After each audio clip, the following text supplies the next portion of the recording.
Welcome to ચેતુસ kitchen. આજે આપણે મગનું પંજાબી શાક બનાવવાના છીએ। તો કોઈ પણ ગુજરાતી ઘર હશે એની અંદર આપણે એના ઘરની અંદર મગનું શાક તો બનતું જ હોય છે દર બુધવારે। તો મારા પરિવારની અંદર તો દર બુધવારે મગનું શાક બને જ છે।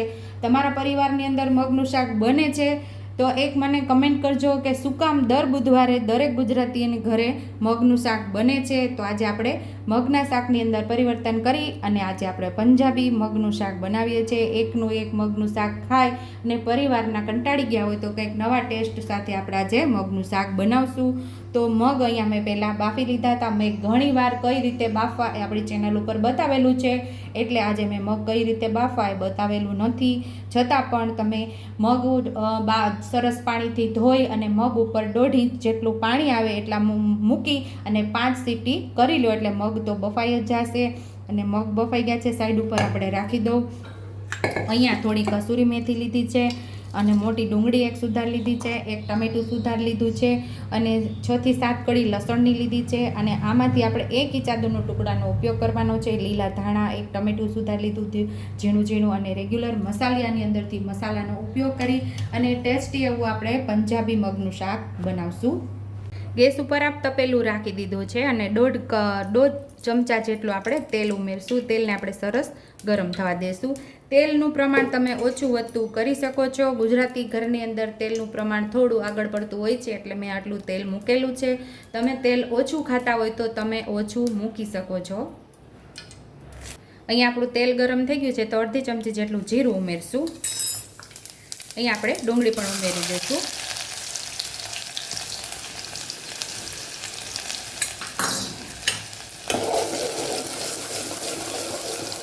ડુંગળીને આપણે સરસ સાતળી લેવાની છે। મીઠા લીમડાની ડાળખી ઉમેરી દઈશું।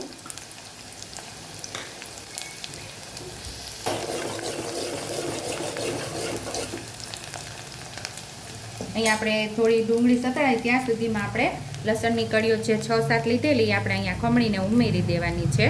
તમે પેસ્ટ પણ કરી શકો છો, સાથે આપણે આદું પણ ઉમેરી દઈશું ખમણીને।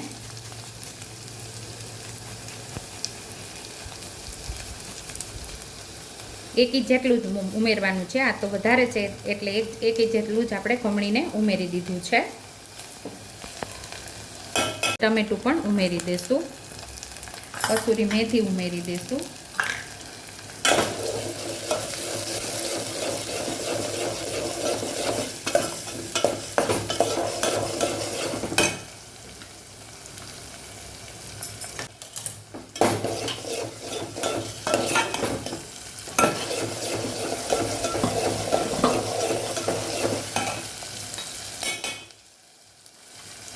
અહીંયા બધા મસાલા કરશું। અડધી ચમચી જેટલી હળદર, 1 ચમચી ધાણા જીરું પાવડર, 1 ચમચી જેટલું લાલ મરચું પાવડર। તીખાશ તમારા સ્વાદ મુજબ ઉમેરી શકો છો। અહીંયા સરસ મસાલાને આપણે સાતળી લેવાનો છે। અહીંયા આપણો મસાલો મસ્ત એવો સતળાઈ ગયો છે તો અહીંયા આપણે મગને ઉમેરી દઈશું। જે પ્રમાણે આછા ઘાટા તમારે કરવા હોય એટલે કે ગ્રેવી જે પ્રમાણે જોતી હોય એ પ્રમાણે તમે અહીંયા પાણી ઉમેરી શકો છો। આપણે સ્વાદ મુજબ મીઠું ઉમેરી દઈશું। આપણે આજે બાફવામાં મીઠું ઉમેરેલું નહોતું એટલે આપણે ઉપરથી ઉમેરેલું છે।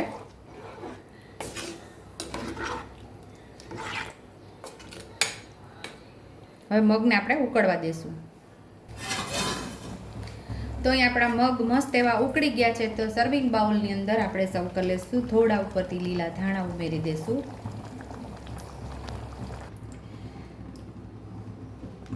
તો સુપર ટેસ્ટી એવા આપણા અહીંયા પંજાબી મગ તૈયાર છે। આ મગ તમે રોટલી, ભાખરી, પરોઠા સાથે કે રોટલા સાથે પણ ખાઈ શકો છો કે પછી રાઈસ સાથે પણ ખાવાની ખૂબ મજા આવે છે। ઉપરથી આપણે લીલા ધાણાથી ગાર્નિશ કરી દઈશું। જો તમને મારી રેસીપી પસંદ આવી હોય તો મારી રેસીપીને લાઈક કરજો, શેર કરજો, સબસ્ક્રાઈબ કરજો, બેલ આઇકોનને દબાવતા ભૂલતા નહીં અને કમેન્ટ બોક્સમાં કમેન્ટ કરજો કે મારી રેસીપી કેવી લાગી। તો આવજો।